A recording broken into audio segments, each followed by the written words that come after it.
Welcome back to another video. Today in the shop, I have a Mark II and I have a box. The part inside this box I am not looking forward to installing. However, it is necessary because it is nice for cars to have heat, and this car does not at the moment. And I learned that the hard way on the way to work when it was about 20 degrees out. So we're gonna get that taken care of. So inside this box, if you couldn't guess, is a heater core. This car, like I said before, has no heat at all. So we're going to fix that. So we're going to be removing the entire dash and everything in the heater box to get to the heater core and be able to replace that. And I'm going to show you guys the steps along the way to make that happen. So without further ado, let's get into it. So as I said in the intro, today we're going to be doing a heater core, which is going to mean we're going to have to pull this dash here. So the entirety of this all has to come apart. I mean, steering wheel, all the entire cluster and everything, the whole dashboard, all these under trays and everything to get to the heater box so we can remove that to then replace the heater core. So we're going to start off here and I will show you guys how to do all of these things so that we can get all this stuff apart and then ultimately get to the heater core so that we can replace that. All right, so I made some progress already. So first remove the obviously the cluster, the heater controls, the radio, all the switches and everything, as well as the steering wheel. So first, removal on the steering wheel is going to be a 24 millimeter nut. So just pop the little cover off of the steering wheel with a flathead screwdriver, and then just take that 24 millimeter, just pop that off. Next, then went on to removing the plastic trim surround that goes around there. There's going to be a screw right there, right there. There's going to be one there, two right there, and then there's going to be one there, and one right there. So once you remove those, pop the radio out right here. Just pry that out, depending on what radio you had. I had an aftermarket one in it. But, so pull that out, unplug that. And then for the heater controls, you're going to want to pop the face off. So on the heater controls, I'll show you guys right here. The face here, pop that off, and then that'll give you access to that one there, and then the two that are on the other side right there. So once you do that, then unplug those switches, remove the headlight switch to unplug it, and you can unplug all that and take all that off. So after that, then you'll be left with the cluster. You'll have one screw right there and one screw right there. Pull that front, and then you'll have your speedometer cable still hooked up. So the speedometer cable has a little push clip thing right there. You got to get that off. You got to be careful with those though, because they do really like to break. So you want to make sure that you are careful with that, and just kind of reach around back behind the cluster, unplug it, and then you're going to have your cluster plugs, one there, and then I had this one on the back as well. So yeah, so then that is going to get it to where we're at now. Also remove the glove box. So you got 1, 2, 3 screws there. Now in the glove box, there's these little plugs. They look like that. These little plastic covers. They go on those, and then you can access that. And then you're just going to have one here, one there, and one right there, as well as one on this side and in the same place on the other side. So that's going to be it for the glove box removal. All right, so I made a little bit more progress here. First off, column surround. That's going to be held on by 2 Phillips head screws right there and there. And then that comes off here. After that, you got the stalks. Got that off here. This one had cruise control, so you had the little plug there, along with the 3 plugs right there that also are plugged into the back of this.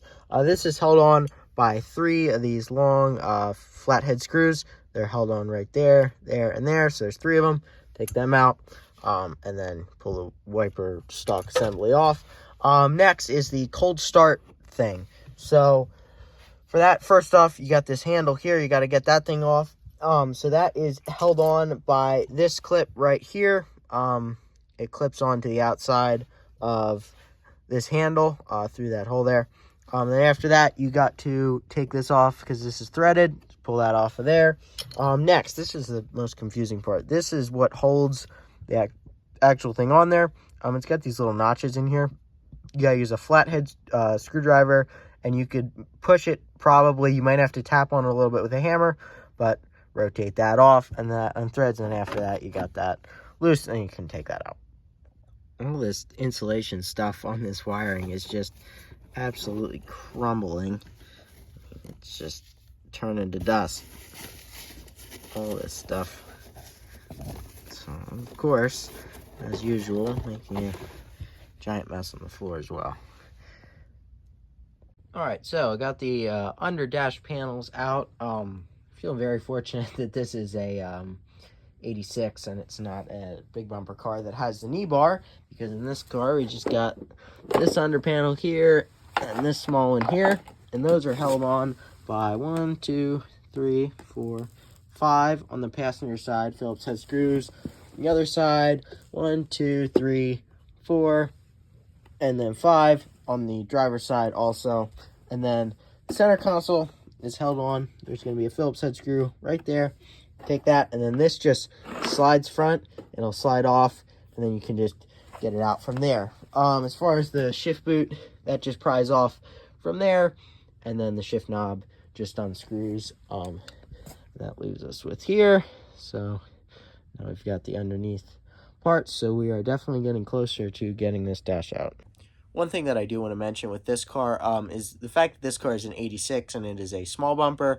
It means that some of these things are going to be a little bit different with the large bumper cars, because they have a tilt column and they're going to have some differences, like I said, with the knee bar. So there's going to be some subtle differences, but this whole process is about the same for the small bumper cars and the big bumper cars. Alright, so as you guys can see, it is the next day. I was hoping to get it done last night, but time got away from me and I got tired. So, back at it today, working on here. And it would not be an early car if it didn't have a mouse nest in the cowl. So, working on getting to the bolts for the dash to get that out. Got it almost out. And of course, found a mouse nest inside of the cowl. So, we're gonna get that taken care of and then move on. So at this point, now that we got the cowl pulled out and everything, there's going to be two 10mm studs that have a nut on them up underneath the cowl, up under here. I'm going to be using this thing to take it off.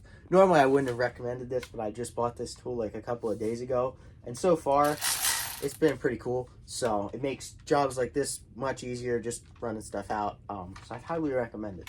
But so first one up under here.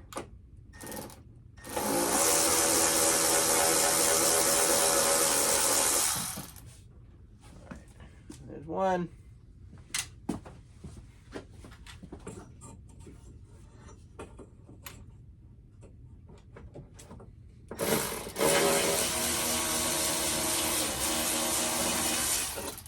All right, and there's two.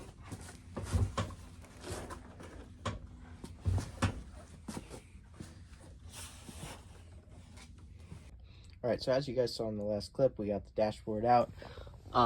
What holds this in is there's going to be an 8mm right there, and then along the bottom of it there are various 8mm, and another one on the end to pull that out, as well as the two 10mm that pulled from the cowl. Now we're left with this, so now we're going to slowly start disassembling all this stuff and ultimately getting the heater box out.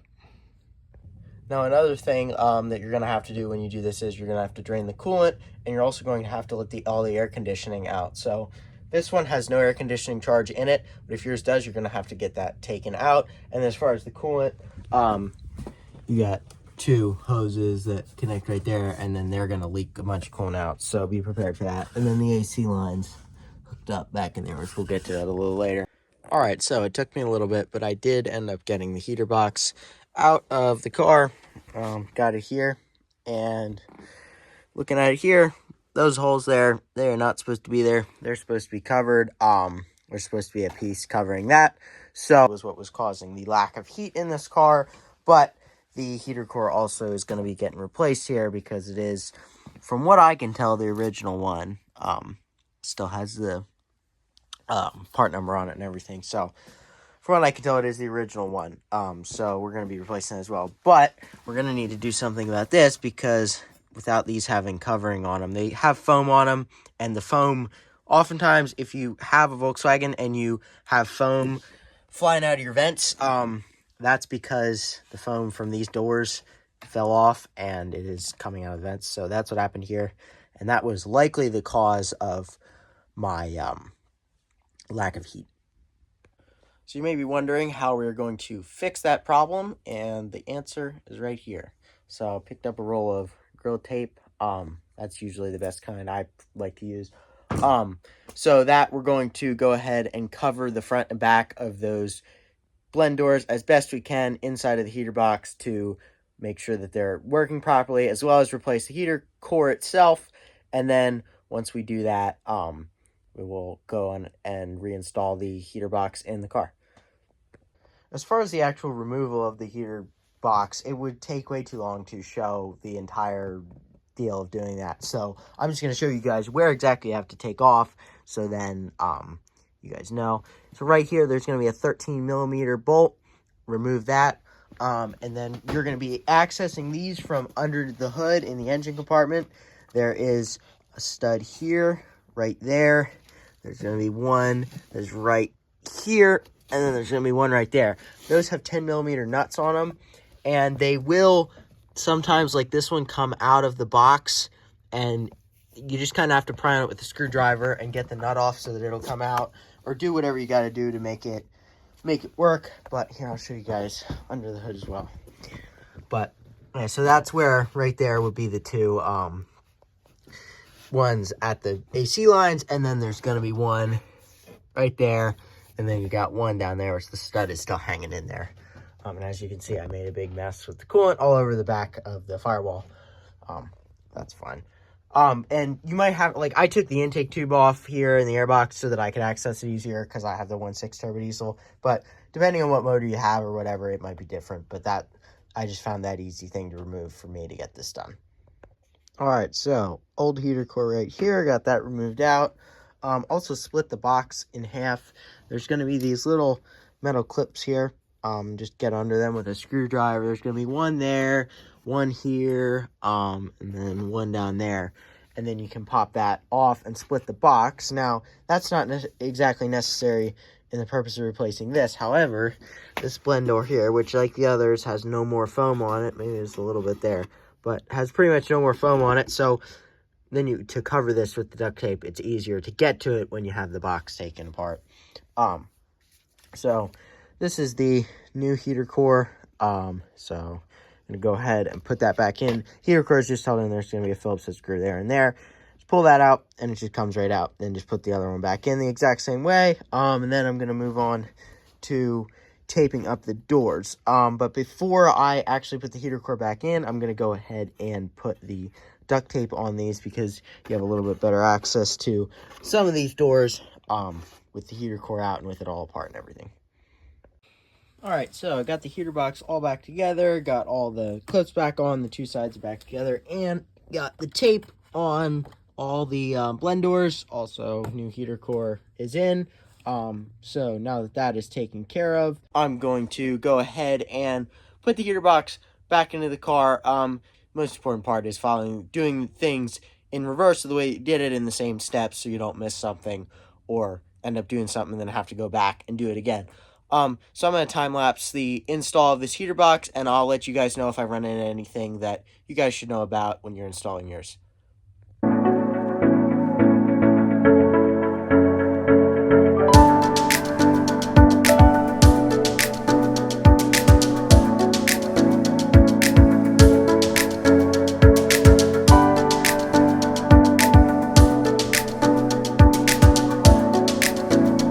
Alright, so much closer here. Got the dash in, glove box, and starting to, sort things out and stuff, getting it working, but it's getting late. So I'm going to call it for the night, and then tomorrow I'm going to wrap this all up and then test it out and make sure that it's making heat right. But the majority of it's done. As far as anything I ran into, they do a bunch of little stuff, getting all the studs to line up and everything was a bit tricky with the heater box, putting it into the firewall. The glove box, that hung me up a little bit. The latch for it slides into a slider up underneath for the latch. If you don't slide it into that slider, it won't shut right.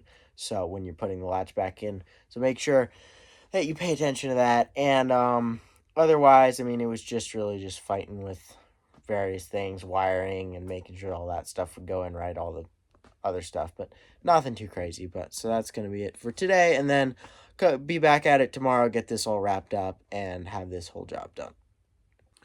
All right, so I went ahead and completed the install on the rest of this dash off camera. It was just all the little stuff. Putting all the, stalks, cluster, all that stuff back on. Like I said, same process as taking everything off, and I already filmed and explained that, so no sense in making you guys watch any longer. To do the same thing again. So that's gonna be how to install heater core in a Mark II.